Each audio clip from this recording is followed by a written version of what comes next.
네, 안녕하십니까. 아주대학교 병원에서 부인암 치료와 복막암 치료를 맡고 있는 산부인과 장석준 교수라고 합니다. 복막암, 오늘 강의를 통해 복막암에 대한 이해를 좀 더 잘 하실 수 있게 되기를 바라면서 오늘 강의를 진행을 해보도록 하겠습니다. 여러 암들에 대해서 여러분들 많이 알고 계실 겁니다. 유방암, 위암, 대장암, 그리고 자궁암과 같은 암들에 대해서는 굉장히 많이 익숙하실 거고 또 많이들 잘 들어보셨을 텐데요. 복마감 하면 사실 좀 굉장히 생소하게 느끼실 겁니다. 무슨 암이지? 이런 생각이 좀 드실 것 같고요. 오늘 이제 이 복막암에 대해서 제가 이제 말씀을 드릴 텐데 먼저 복막이라는 게 뭔지를 좀 알아야 될 것 같아요. 뱃속에 1mm가 채 되지 않는 굉장히 얇은 막으로 쌓여 있습니다. 이렇게 이제 뱃속, 복강내를 둘러싸고 있는 얇은 막, 이것을 우리가 이제 복막이라고 부르고요. 복막은 복벽의 내측을 싸고 있는 벽측 복막과 뱃속 안에 있는 각종 장기들을 싸고 있는 장측 복막, 이렇게 두 가지로 구분을 합니다. 이러한 복막에 생긴 악성 종양, 암을 우리가 이제 복막암이라고 하는 것이죠. 오른쪽에 있는 그림을 보시게 되면 이 원통을 우리의 이제 몸이라고 생각을 했을 때 이걸 복벽이라고 생각을 하시고요. 이 복벽을 싸고 있는 막을 우리가 벽측 복막이라고 하면 될 것이고, 안쪽에 있는 장기들을 싸고 있는 요 회색 부분을 우리가 장측 복막이라고 보통 부르게 됩니다. 실제 이제 수술 소견을 통해서 조금 확인을 한번 해보도록 하겠습니다. 지금 손으로 들고 있는 이 장기가 횡행 결장이 됩니다. 대장의 일부분이죠. 이렇게 보이는 노란색 부분이 이 횡행 결장을 지지하고 있는 결장 감막이라고 하는 조직인데 이 표면을 얇게 덮고 있는 막이 있고 이걸 우리가 이제 장측 복막이라고 얘기를 합니다. 보시면 결장의 표면과 결장 감막의 표면에 무수히 많은 결절들이 보이게 되는데 이러한 이 결절들이 이제 일종의 복막암인 것이죠. 전이가 돼 있는 전이성 결절이 됩니다. 아래쪽에 보시면 소장과 소장을 지지하고 있는 소장 감막이 보이고 있고 이 표면을 덮고 있는 얇은 막을 장측 복막이라고 하는데 이 장측 복막에 마찬가지로 전이성 결절들이 보이고 있습니다. 우측을 보시면 복벽입니다. 이 복벽을 덮고 있는 벽측 복막이 있고 이 복막에 마찬가지로 전이성 결절들이 보이고 있는데 이러한 모습이 전형적인 복막암의 모습이 되겠습니다. 복막암은 이제 시작되는 부분이 어디냐에 따라서 원발성과 전이성으로 나눌 수가 있습니다. 원발성 복막암은 처음서부터 복막에서 시작된 암을 이제 원발성 복막암이라고 하고요. 전이성 복막암은 원발 부위의 암이 따로 있는데 그 원발 부위의 암이 복막 쪽으로 전이가 된 것을 우리가 전이성 복막암이라고 얘기를 합니다. 복막암의 거의 대부분은 전이성 복막암이 대부분이고 원발성 복막암은 3%에 불과합니다. 굉장히 드문 것이 원발성 복막암인 것이죠. 복막 전이를 가장 흔히 동반하는 원발암은 난수암이고 그 외에 다른 암들, 특히 이제 뱃속에 생길 수 있는 여러 가지 소화기 계통의 암들이 복막 전이를 흔히 일으키는데 위암, 대장암, 췌장암의 순서로 복막 전이가 흔한 것으로 알려져 있습니다.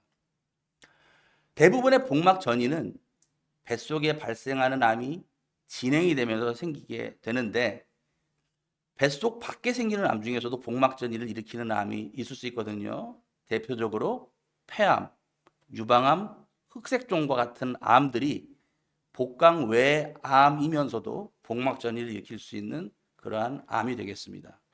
그림으로 다시 한번 좀 설명을 드려보도록 하겠습니다. 오른쪽에 보시는 요 암들이 이제 뱃속에 생기는 암이면서 복막 전이를 유발할 수 있는 그런 암들이 되겠습니다. 대표적으로 담관암, 위암, 췌장암, 대장암과 직장암, 소장암, 난소암, 자궁 내막암, 충수돌기암, 그리고 육종과 같은 뱃속에 생길 수 있는 이러한 악성 종양들이 복막 전이를 동반할 수 있고요. 뱃속 밖에 생기는 암들, 대표적으로 폐암, 유방암, 피부에 생기는 악성 흑색종 같은 암들이 또한 복막 전이를 발생시킬 수가 있습니다. 뱃속에는 있지만 복막 바깥쪽인 후복막에 위치한 신장에 생기는 암인 신장암도 복막 전이를 동반할 수 있습니다. 이처럼 복막암은 대부분이 다른 장기에서 시작이 돼서 복막 쪽으로 온 전이성 복막암이 대부분을 차지합니다. 그런데 앞서 말씀드린 대로 굉장히 드물게 처음부터 복막에서 시작이 된 그러한 원발성 복막암도 있을 수 있거든요. 대표적으로 복막 중피종이라고 하는 종양과 장액성 복막암이라고 하는 이 두 가지가 원발성 복막암의 대표적인 종양이 되겠습니다. 이 원발성 복막암과 전이성 복막암에 대해서 우리가 조금씩 더 살펴보도록 하겠습니다. 원발성 복막암은 크게 두 가지가 있다, 이렇게 알고 계시면 될 것 같아요. 장액성 복막암과 악성 복막 중피종 두 가지가 있습니다.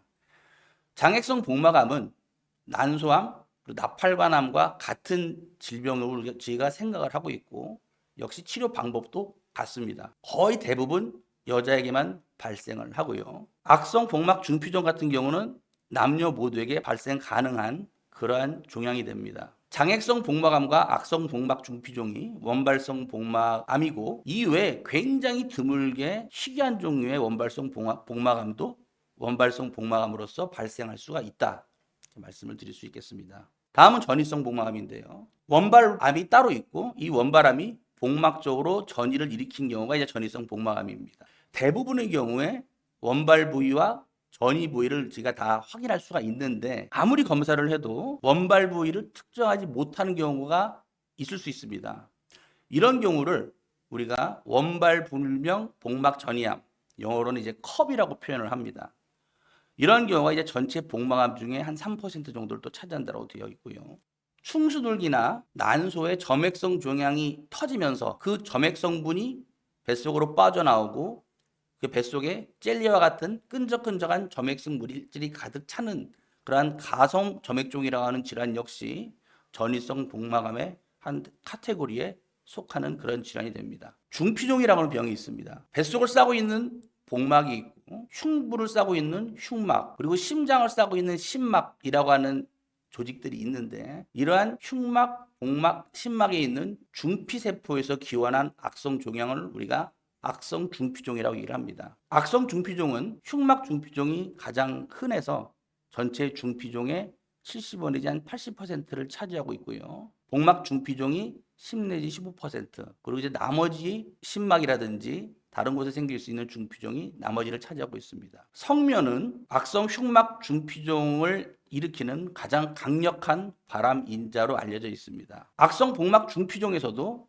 성면이 원인이 되기도 하지만, 성면 외에 다른 만성 염증이라든지 기타 여러 가지 다른 원인들도 악성 복막 중피종을 일으키는 그런 원인으로 알려져 있고요. 악성 중피종은 그 발생 빈도를 보면 전 세계적으로 굉장히 좀 다양하게 나타나는데, 연간 인구 100만 명당 0.6 내지 30명 정도의 발생 빈도를 보이는 것으로 보고되고 있습니다. 국내에서는 인구 100만 명당 1명 내지 2명 정도 발생이 되는 굉장히 드문 희귀한 질환이 이제 이 악성 중피종이 되겠는데, 그런데 이제 이 빈도는 이제 전체 중피종을 다 포함을 한 것이고요. 복막 중피종만 따로 보면 인구 100만 명당 0.1명 내지 0.3명의 발생 빈도를 보이는 굉장히 희귀한 초희귀 질환이 이 악성 복막 중피종이다라고 말씀드릴 수가 있을 것 같습니다. 장액성 복막암은 이제 전체 복막암의 한 3% 정도를 차지하는데, 복막은 여성의 생식기관과 같은 발생학적으로 봤을 때 중배엽에서 기원하는 그러한 기관입니다. 그렇다 보니까 난소암, 난관암과 같은 질병으로 우리가 생각을 하고 있고, 치료도 똑같다라고 앞에서 제가 이제 소두에서 말씀을 드렸죠. 수술 전에는 이러한 난소암과 난관암, 장액성 복막암의 구분은 사실은 어렵고요. 수술 후 최종 조직 검사를 통해서 이 구분이 확인이 됩니다. 전이성 복막암의 절반 정도는 원발암이 난소암입니다. 전체 난소암 환자의 60 내지 70%가 복막 전이를 동반하고 있기 때문에 난소암이 전이성 복막암의 상당 부분을 차지하고 있다. 그 외에 이제 소화기계 암이 난소암 다음으로 전이성 복막암을 잘 유발하는데, 위암 같은 경우 전체 위암의 15 내지 20%, 대장암 같은 경우는 전체 대장암의 5 내지 15%가 복막 전이를 동반한다고 되어 있고요. 그 외에 다른 소화기계 암인 췌장암, 담낭암, 담도암, 소장암과 같은 이러한 암들도 전이성 복막암, 복막 전이를 유발할 수가 있습니다. 이러한 이제 소화기계에 생긴 암들이 복막 전이를 유발했을 때는 예후가 굉장히 좋지 않다라고 알려져 있고요. 전이성 복막암은 진단 당시부터 복막 전이를 동반한 경우와 재발하면서 복막 전이가 생긴 경우로 우리가 구분을 해볼 수 있는데, 이 두 경우 물론 다 예후는 썩 좋지가 않습니다. 앞서 가성점액종이라고 하는 병을 잠깐 말씀드렸었는데, 이제 충수돌기에 생긴 점액성 종양이 터지면서 복강 내에 지속적으로 점액이 고이는 그러한 병을 우리가 이제 가성점액종이라고 합니다. 점액성 종양 중에는 이제 점액낭종이라는 게 있을 수 있고, 고등급의 점액성 종양, 저등급의 점액성 종양, 그리고 점액성 선암 같은 그런 종양들이 있는데, 이러한 종양들의 터지면서 복강 내 점액이 고인 것을 우리가 이제 가성점액종이라고 하고요. 충수돌기 이외에 다른 소화기계 암에 특히 점액성 종양이 터지면서, 또는 점액성 난소암이 터지면서, 혹은 경계성 난소 종양이 터지면서 복강 내 점액이 고인 것도 가성점액종이라고 부를 수가 있습니다. 가성점액종의 발생 빈도는 중피종과 마찬가지로 인구 100만 명당 한두 명 정도의 빈도를 보이는 것으로서 희귀한 복막 종양이다 이렇게 말씀드릴 수가 있을 것 같습니다. 그렇다면 복막암은 어떤 증상을 보이느냐? 안타깝게도 복막암은 이것이 복막암이다라고 특정할 수 있는 그러한 증상이 없습니다. 그리고 효과적인 선별 검사가 없기 때문에 조기 발견이 어렵죠. 복수와 장 폐색이 이제 가장 흔하게 나타나는 징후이고, 그로 인해서 복통, 오심, 구토, 변비, 복부팽만, 체중 감소와 같은 이제 비특이적인 증상이 나타날 수 있는데, 이러한 증상이 있는 것이 복막암을 시사하는 그런 소견이 아니라는 거죠. 그렇기 때문에 굉장히 진단이 어렵습니다. CT나 MRI, PET-CT와 같은 영상 검사를 통해서 복막암을 우리가 의심해 볼 수가 있고요. 이제 그 외에 여러 가지 종양 표지자의 상승을 통해 복막암을 우리가 진단하는데 도움을 좀 받을 수가 있겠습니다. 복막암의 어쨌든 확진은 조직 진단을 통해서 이루어집니다. 상황에 따라서는 전신마취 하에 진단적 복강경이나 시험적 개복수를 통해 복막암을 진단할 수가 있습니다. 자, 그럼 이제 이러한 복막암은 어떤 식으로 치료를 하게 되느냐? 복막암의 치료는 복막 전이를 일으킨 원발암에 따라 달라집니다. 위암과 복막전이를 일으킨 위암, 대장암과 복막전이를 일으킨 대장암, 이런 이제 원발암에 따라서 그 치료가 조금씩 달라지는데, 암종에 따라서는 종양감축 수술이라고 하는 수술을 시행해 보는 경우가 있습니다. 이 종양감축 수술은 원발 부위와 전이 부위를 포함해서 암이 있는 모든 조직을 최대한 절제하는 그런 수술을 우리가 종양감축 수술이라고 하고, 이 종양감축 수술은 가급적 눈으로 보이는 잔류종양이 없도록 완전 절제, 깨끗하게 다 떼어내는 것을 보통 수술의 목표를 삼게 됩니다. 그렇게 해야지만 생존율 향상에 도움이 된다고 하는 게 이제 밝혀졌기 때문이죠. 그래서 이 수술의 목표를 달성하기 위해서 전이가 되어 있는 복막을 최대한 다 절제해내고, 전이가 있는 장기들을 절제해내는 이러한 복막 절제술과 다장기 절제술이 흔히 종양감축 수술을 위해 시행이 됩니다. 그럼 이제 원발성 복막암과 전이성 복막암 각각에 대해서 잠깐 치료를 살펴보도록 하겠습니다. 난소암, 난관암, 장액성 복막암은 다 이제 같은 종류의 원발성 암이라고 말씀을 드렸죠. 대부분의 경우 종양감축 수술을 통해 최대한의 종양을 다 절제해내고, 어쨌든 눈으로 보이는 남아있는 종양이 없게끔 만드는 그런 수술을 위해서 노력을 하고요. 이후에 항암 치료를 하는 것이 현재 표준 치료로 되어 있습니다. 상황에 따라서는 3, 4주기에 선행화학요법을 통해 종양을 좀 줄이고, 이후에 종양감축 수술을 통해서 최대한의 종양을 제거해낸 다음에 이러한 수술실에서 하는 하이팩이라고 하는 항암 치료를 하고, 이후에 또 항암 치료까지 하는 이러한 방법도 표준 치료의 하나로서 인정을 받고 있습니다. 악성 복막 중피종 같은 경우는 수술적 절제가 불가능한 경우가 사실 많습니다. 그래서 대개 고식적인 항암 화학요법을 하게 되는 경우가 많고, 이러한 경우는 되게 예후가 썩 좋지가 못하죠. 그런데 이제 수술적 절제가 가능한 그러한 잘 선택된 환자들이 있는데, 이러한 경우에 있어서는 앞서 말씀드린 종양 감축 수술을 통해서 최대한의 종양을 절제해내고 하이팩 시술을 했을 때 생존율을 향상에 도움이 되었다라고 하는 많은 연구 결과들이 있습니다. 가성점액종 역시 종양 감축 수술과 하이팩을 통해서 생존율의 향상을 가져온다는 것이 많이 보고가 되어 있고요.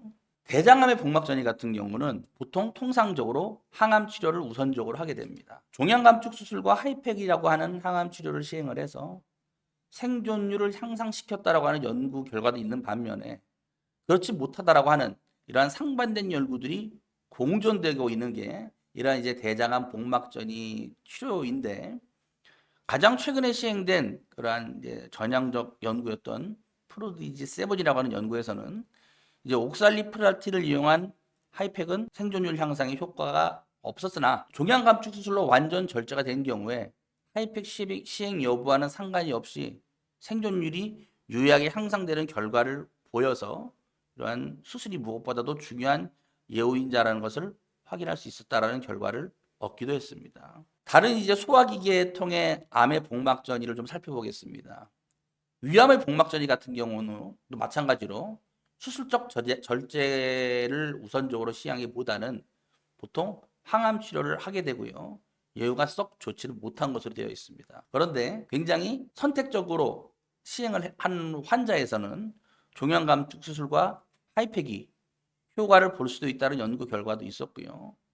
수술적 절제가 불가능한 경우에 특정 약제들을 사용해서 복강 내 항암화학요법 등을 시도하는 그러한 연구도 있습니다. 췌장암, 담도암, 담낭암, 유방암, 폐암 등에 의한 이제 복막전이는 마찬가지로 전반적으로 예후가 썩 좋지 못하고요. 수술적 절제가 불가능한 경우가 사실 많기 때문에 통상적으로는 항암 치료를 우선적으로 하게 됩니다. 일부 잘 선택된 환자들에서는 종양 감축 수술과 하이팩이 환자의 생존율 향상에 도움을 주었다라고 하는 증례 보고 형식의 연구 결과들이 나온 것은 있습니다만, 통상적으로는 수술보다는 항암 치료 위주의 치료를 보통 시행하게 된다는 말씀을 드릴 수 있겠고요. 하이팩이라는 얘기가 이제 계속 나오는데, 이제 하이팩에 대해서 잠깐 좀 말씀을 드리도록 해보겠습니다. 하이팩은 다른 말로 복강내 온열 항암 화학 요법이라고 하는 그런 치료이고요.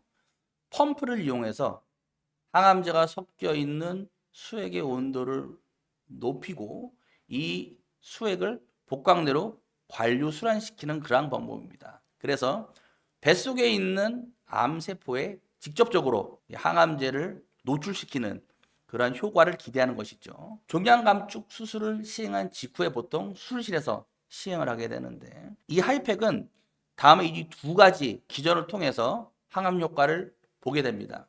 첫 번째는 이제 암세포 자체가 열에 비교적 약합니다. 그래서 열 자체가 암세포를 죽이는 그러한 효과를 우리가 기대해 볼 수 있고요. 특정 항암제 같은 경우에 있어서는 열을 가함으로써 그 약의 항암 효과가 좀 더 강하게 나타나는 그러한 또 효과를 보일 수가 있거든요. 그래서 이제 이러한 두 가지 기전을 통해서 항암 효과를 보이는 것으로 알려져 있습니다. 하이팩은 41도에서 42도의 온도를 유지를 하면서 통상적으로 60분 내지 90분에 걸쳐서 시행이 되는데, 하이팩은 하이팩 자체도 중요하지만 무엇보다도 종양 감축 수술을 통해서 잔류 종양을 최대한 적게 남기는 것이 하이팩의 성패를 좌우하게 됩니다. 통상적으로 종양 감축 수술을 통해서 어느 정도의 종양을 남기는 것이 가장 좋으냐? 잔류 종양이 눈으로 보이는 게 없게끔 남기는 게 제일 좋고요. 최대한 3에서 5mm의 사이즈 정도로 적게 잔류 종양을 남기는 것이 중요합니다. 왜냐하면 현재까지 밝혀진 많은 연구 결과들은 뱃속에 투여된 항암제가 종양을 통과할 때 그 깊이가 종양이 3mm 이내일 때 가장 좋은 효과를 나타낸다고 되어 있기 때문에 종양이 크게 남아 있는 경우에 있어서는 항암의 효과가 충분히 발휘되기 어렵습니다. 따라서 이러한 하이팩을 시행을 하기 위해서는 효과를 극대화시키기 위해서 수술로서 최대한의 종양을 다 제거를 하는 것이 무엇보다 중요하겠다라는 말씀을 드리고요. 현재까지 종양 감축 수술과 하이팩을 시행을 해서 그 치료 효과가 확인된 고형암은 다음과 같습니다. 난소암, 난관암, 장애성 복막암, 그리고 대장암과 충수돌기암, 악석 복막 중피종, 그리고 마지막으로 충수돌기 기원의 가성 점액종이 종양 감축 수술과 하이팩에 의한 치료 효과가 어느 정도 입증된 그런 암종이 되겠습니다. 아쉽게도 모든 환자들이 다 하이팩이 효과가 있는 것은 아닙니다. 실제로 위암이나 췌장암과 같은 이러한 복막 전이에서는 종양 감축 수술과 하이팩의 치료 효과는 아직 논란의 여지가 있는 것이 현실입니다. 이제 수술 사례를 조금 말씀드려 보겠습니다. 60대 후반의 여자 환자분이시고요. 가성 점액종이 의심된 그런 이제 환자분이셨습니다. 왼쪽에 CT 사진을 보시면 굉장히 많은 양의 복수가 있는 것을 확인할 수 있고, 뱃속에 있는 장기들이 이제 그 복수에 둥둥 떠 있는 것처럼 보이시죠. 굉장히 심한 복수가 있는 가성 점액종이 의심되는 환자였습니다. 개복을 해서 봤더니 5000cc 이상의 그러한 복수를 제거를 해낼 수 있었습니다. 보시면 알겠지만 젤라틴과 같이 끈적끈적한 그러한 복수가 5000cc 이상 굉장히 많은 양의 복수를 제거를 했고요. 왼쪽 사진이 이제 수술 전의 사진입니다. 벽측 복막과 장기를 덮고 있는 장측 복막에 굉장히 심한 전이성 결절들이 있는 것을 확인하실 수가 있습니다. 울퉁불퉁하게 보이는 이런 것들이, 자잘한 것들이 다 전이성 결절들입니다. 8시간에 걸친 수술 끝에 모든 전이가 된 종양들을 다 제거를 했고요. 하이팩 시술까지의 마친 모습이 되겠습니다. 어떻습니까? 굉장히 깨끗하죠. 잔류 종양 하나 없이 깨끗하게 제거를 했고, 그다음에 하이팩 시술까지 마친 이 환자분은 수술 마치고 한 10년 되셨는데 아직까지도 재발 없이 잘 지내고 계십니다. 이처럼 최대한 수술을 잘 하고 하이팩 시술했을 때 효과를 볼 수 있는 분들이 분명히 계십니다. 자, 그럼에도 불구하고 복막암은 예후가 썩 좋지 못한 게 또 사실입니다. 보통 복막 전이가 있을 때 아무런 치료를 하지 않으면 기대 여명은 한 6개월 내지 10개월 정도 된다고 하고요. 이제 복막에 있는 혈관을 통해 충분한 농도의 항암제가 도달하기 어렵고, 항암제에 대한 반응도 썩 좋지 않은 게 사실 이 복막 전이가 되겠습니다. 난소암, 난관암, 장액성 복막암 이제 5년 생존율을 좀 보면 1기 같은 경우는 80 내지 90%, 2기 같은 경우는 한 70%, 3기 초 같은 경우는 45에서 한 50% 정도가 되는데, 이제 복막 전이가 있는 3기 말 정도가 되면 그 5년 생존율이 32% 정도로 떨어지고, 4기 같은 경우는 15%로 굉장히 생존율이 떨어지는 것을 확인할 수가 있습니다. 악성 복막 중피종 같은 경우는 이제 평균 5년 생존율 한 65% 정도라고 되어 있긴 한데, 이제 이 생존율은 수술적 절제가 가능한 환자에서 적극적인 종양 감축 수술로 최대한의 종양을 제거하고 하이팩 시술을 받고 수술 이후에 전신적인 항암 치료를 성공적으로 마쳤을 때의 그런 생존율이 되겠습니다. 이제 악성 복막 중피종은 이제 형태학적으로 상피성, 육종성, 그리고 상피성과 육종성이 함께 혼재되어 있는 이상성, 이 세 가지가 있는데, 상피성이 가장 예후가 좋고 육종성이 예후가 가장 나쁜 것으로 알려져 있습니다. 따라서 악성 복막 중피종은 일단 수술적으로 절제가 가능하다라고 판단된 상피성 타입일 때 최대한 적극적으로 종양 감축 수술을 하고 하이팩 시술을 하고 이후에 항암 치료를 적극적으로 하는 것을 권장을 하고 있습니다. 그 외에 다른 전이성 복막암은 원발 부위가 어디냐에 따라서 평균 생존 기간이 조금씩 달라지는데요. 복막 전이가 있는 췌장 같은 경우는 보통 한 7개월, 복막 전이 위암은 10개월, 복막 전이 대장암은 16개월, 그리고 충수돌기 기원의 가성 점액종은 5년 생존율이 한 40% 정도로 되어 있습니다. 그래서 어쨌든 지금까지 말씀드린 복막암은 굉장히 현실적으로 봤을 때 예후가 썩 좋지 못한 것은 사실입니다. 그런데 최근 적극적인 수술과 효과적인 항암제의 개발로 복막암의 생존율이 또 향상되고 있는 게 또 사실이거든요.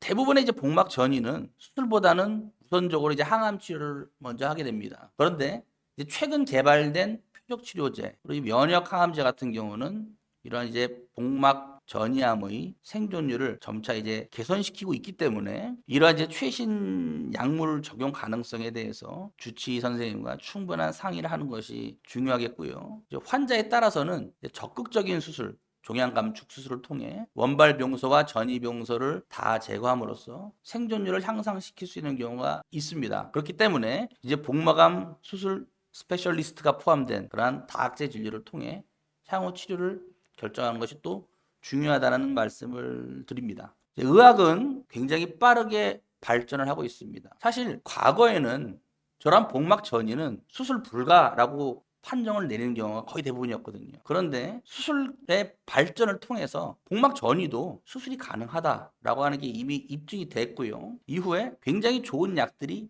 많이 개발이 되고 있습니다. 우리가 살면서 지켜야 할 중요한 가치들이 몇 가지가 있다고 저는 생각을 하는데 그 중에 한 가지가 저는 희망이라고 생각을 합니다. 복막암 치료 굉장히 어렵습니다. 그리고 환자분들을 많이 실망에 빠뜨리는 게 사실인데 그럼에도 불구하고 의사와 우리 환우분들과 우리 가족분들이 희망을 놓지 않고 노력을 하다 보면 언젠가는 굉장히 좋은 결과를 얻을 수 있는 그런 희망을 꼭 가지시는 게 중요하겠다라는 말씀을 드리는 것을 끝으로 오늘 제 강의를 마치도록 하겠습니다. 경청해 주셔서 감사합니다.